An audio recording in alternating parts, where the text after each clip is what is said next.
ఈరోజు ఇక్కడికి వచ్చిన తెగువ అంటే ఏమిటి, వైఎస్ఆర్ కాంగ్రెస్ పార్టీకి సంబంధించిన కార్యకర్తల్లో తెగువ అంటే ఎలా ఉంటుంది అని చెప్పి రాష్ట్రానికి చాటి చెప్పిన నా అక్క చెల్లెమ్మలకు, నా అన్నదమ్ములకు అందరికీ కూడా సెల్యూట్ చేస్తాను.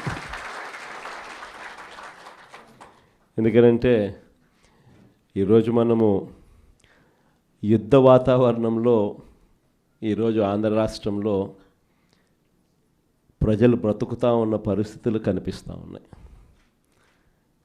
ఇలాంటి దుర్మార్గమైన పాలన, రెడ్ బుక్ పాలన బహుశా ఎప్పుడు కూడా ఆంధ్ర రాష్ట్రంలో గతంలో ఎప్పుడు చూసి ఉండదు. అలాంటి పరిస్థితుల మధ్య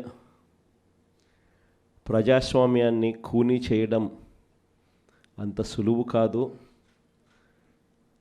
ప్రజల్లో వ్యతిరేకతను గొంతు పట్టుకొని నలపడం అంత సులభం కాదు. ఇచ్చిన మాటను, మేనిఫెస్టోలో చెప్పిన మాటలను నిలబెట్టుకోకపోతే నీ తోలు తీస్తాం అని చెప్పగలిగిన సత్తా వైఎస్ఆర్సీపీకి ప్రతి గ్రామం నుంచి ఆ కార్యకర్త లేస్తాడు అని చెప్పి చాటి చెప్పాం.